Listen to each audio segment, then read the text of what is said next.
Hi, this is Ben at Robot Owl, and I want to talk to you about Stephen Hawking. So, Stephen Hawking was a special person for a lot of reasons, and one of the biggest reasons was he was incredible at changing his mind. So, people call him a genius. I don't even know exactly what genius means, but we tend to think of geniuses as people who were right about everything and came up with ideas entirely on their own. That's not how it works. The people like Stephen Hawking who did the work that influenced the most other people in the world were often called geniuses because they were great at changing their minds. Stephen Hawking loved to change his mind more than anything else. He loved to be wrong. He liked to make bets with other scientists. He liked to try to put money on the table and raise the stakes and get in a big debate and hash it out and figure out, why am I wrong about my ideas? And he felt like he learned so much that way. So he didn't just come up with right ideas on his own. He came up with ideas in collaboration with his students, with his wife, with his colleagues. Every great idea that he's known for, if you look at who wrote the papers, the official papers on it, it's never just Stephen Hawking. It's Stephen Hawking and Kip Thorne or other people. Okay, Stephen Hawking is best known for this. Do you like my illustration? I drew this myself. It's a picture of a black hole. Now, if you don't know what a black hole is, it's really cool. A black hole is something that for a long time, scientists weren't even sure if they existed or not.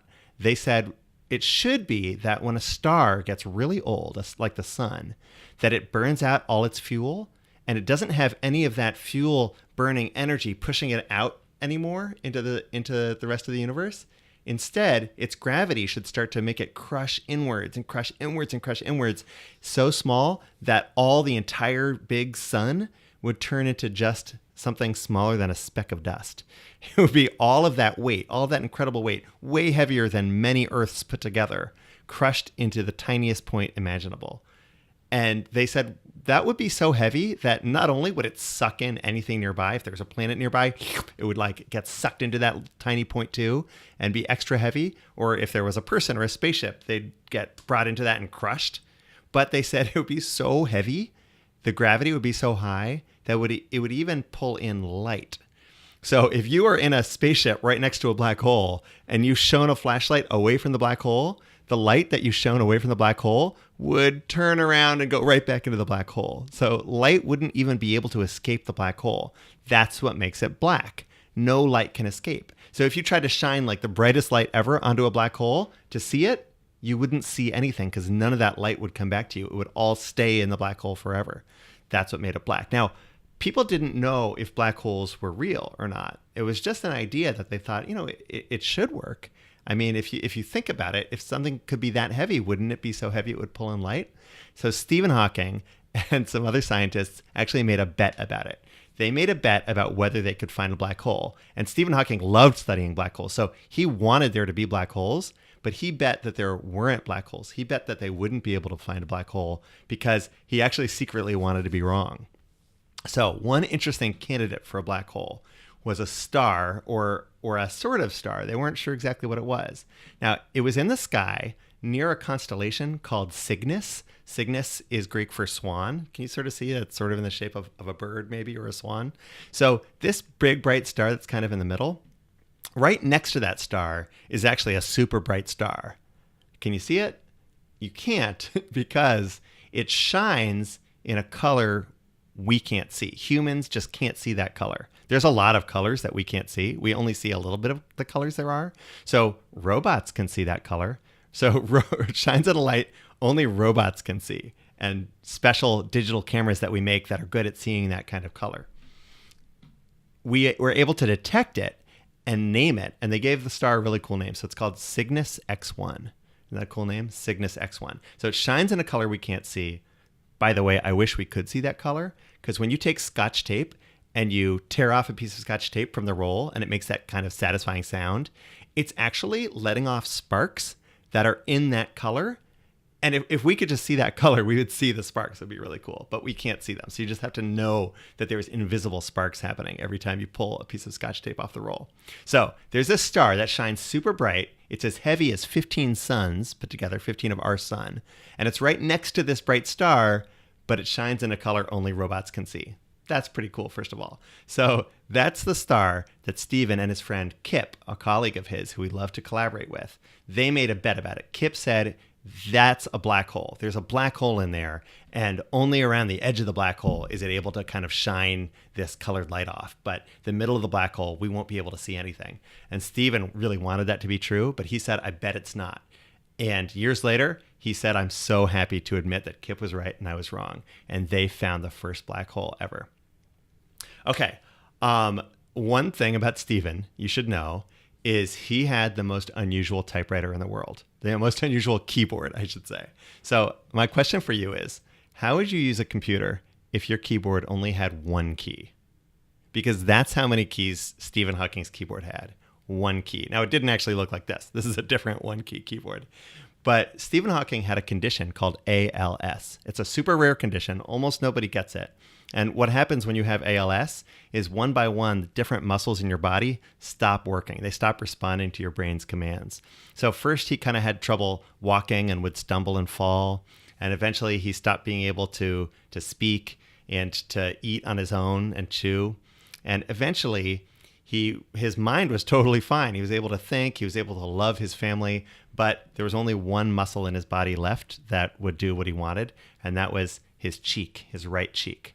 So people actually made a special keyboard for him that had one button that was attached to his glasses that sat on his right cheek, and he could twitch his right cheek if he wanted to select something or do something with that one button. So how would you control a computer with one button? Like, would it be the letter A or the letter B? No. What he did was he collaborated with a bunch of people who really wanted to help him be able to keep doing his work. And they came up with a really cool system. So this is what it kind of looked like. It was a computer screen, and it had an alphabet at the top and lots of different choices of words. So you can see there's letter choices up here. There's yes and no, maybe, thanks. There's other words down below. And it would go from letter to letter, word to word, trying to guess what the next one was that he wanted to do. And he would twitch his cheek if he wanted it to stop. So it would be like A, B, C, D, E, F, G, H. He would twitch H. A, B, C, D, E, F, G, H, I. He would twitch for I. That might be how he said hi. And it got better and better, and he came up with more and more ideas, and people worked with him to improve it, so that eventually he was able to really do a lot of writing pretty fast. And you can see an example at the bottom of this screen. He says, I think it quite likely the only civilization within several hundred light years.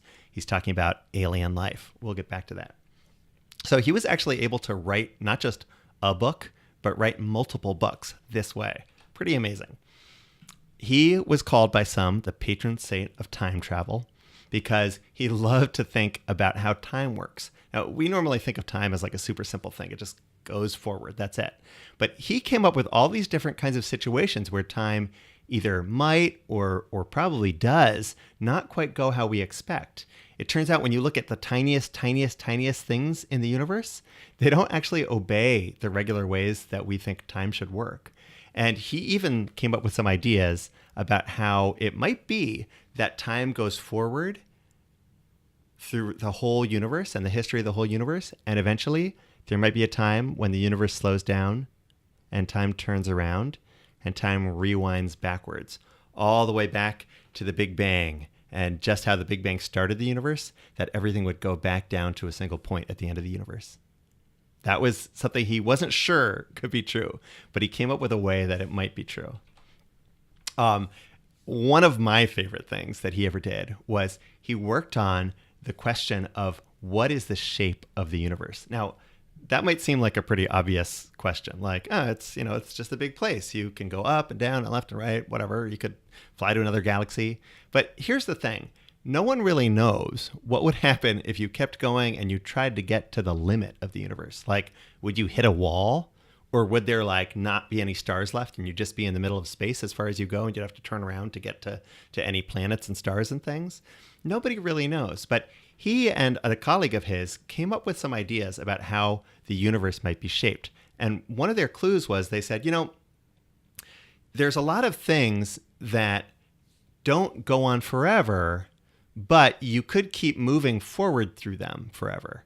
And their example was the surface of the Earth. So if you think about the surface of the Earth, it doesn't go on forever, right? Like you could go to all the parts of the Earth and be like, I've gone to the whole Earth, I'm done. But you'd never keep going east, west, or north or south and hit a wall. If you go all the way to the North Pole, it's not like there's a wall there and they're like, you can't go north anymore. You can keep going in that direction. So he and his colleagues said there's the sort of north-south direction. That's one kind of direction you can go on the surface of the Earth. And there's the east-west direction. So it's like a two-direction place. It's a two-direction kind of circle. And you can keep going and you'll come back to where you started. They said, what if the universe is like that, but instead of a two-direction circle, what if it's a three-direction kind of circle? Like you can go up and down in the universe, that's one direction. Left and right, that's another direction. And forward and backwards, that's another direction.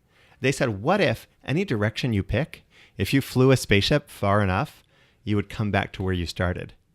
And it's kind of crazy to think. They didn't mean that you'd like get to the end of the universe and you'd warp back. They mean the shape of the universe itself is curved so that you would keep feeling like you're going forward, but you'd end up right back at Earth going straight. Kind of wild. So this drawing is not exactly what the shape of the universe is. The thing is, the kind of extracircular circle that Stephen imagined the universe is shaped like, that can't really be drawn. We don't know how to draw that.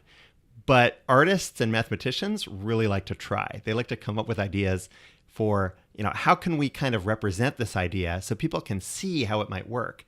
And this artist's representation of the shape of the universe, the idea is you could start at any one of these little points where the lines connect, and you could keep going, and you'll go in a circle that will bring you back to where you are. But you're not going to go through the entire universe. You're only going to go through one part of the direction. Just like how if you were on the equator of the Earth and you went all the way around the equator, there'd be lots of the Earth that you didn't see, but you'd come back to where you started. And they're trying to show that you could go lots of different directions from any starting point. So, by the way, I've talked about studying black holes. I've talked about looking at stars and speculating about what they are and how they work. I've talked about thinking about the shape of the universe and trying to draw shapes that are so complex, like these extracircular circles, that we can't even really fully imagine them. Those are all jobs. Those are all jobs that people do now. And they're not people who passed a genius exam. They're just people who loved to keep doing that and loved to keep learning about it, read lots of books, went out to classes and took classes with people that seemed interesting that were talking about that kind of thing. And that's something that you can do too. Whoever you are, however old you are, you can start to learn about those things. You can spend a couple years reading every book about drawing the shapes of this kind of extracircular circle. And you know what? You can get to the point where you know as much as anybody else in the world about it, and you can start contributing new ideas. These ideas are only really at the beginning of their exploration, and that's probably the biggest thing Stephen would want you to know. Okay, a few more things. He loved talking about whether or not there might be aliens in the universe. But he said, careful, don't really expect aliens to show up in a spaceship anytime soon, because he had a quote about it. He said, it looks from looking at all the life on Earth where there's actually life in volcanoes and there's life at the bottom of the sea. But the life in the extreme places tends to be very, very, very, very simple. There's no super smart dolphins at the very bottom of the sea or in these super hot boiling water deep sea vents. Those tend to be super simple life. And he said, it seems like in the universe, primitive life is very common, but intelligent life is very rare. And then he loved to crack jokes like this. He followed that up with saying, some would say intelligent life has yet to occur on Earth. So he had a great sense of humor. So I hope you feel like Stephen Hawking is someone that you can relate to, that you can call Steve. He would love for you to call him Steve. He would love for you to think of yourself as the kind of person that he and his colleagues are hoping will come and join that process of discovery. And he was an extraordinary person. I hope you go out and take a look at some of his books. He even has a children's book series that he wrote with his daughter. Thanks, and please let me know what you do with these ideas and what you think of this. Take care.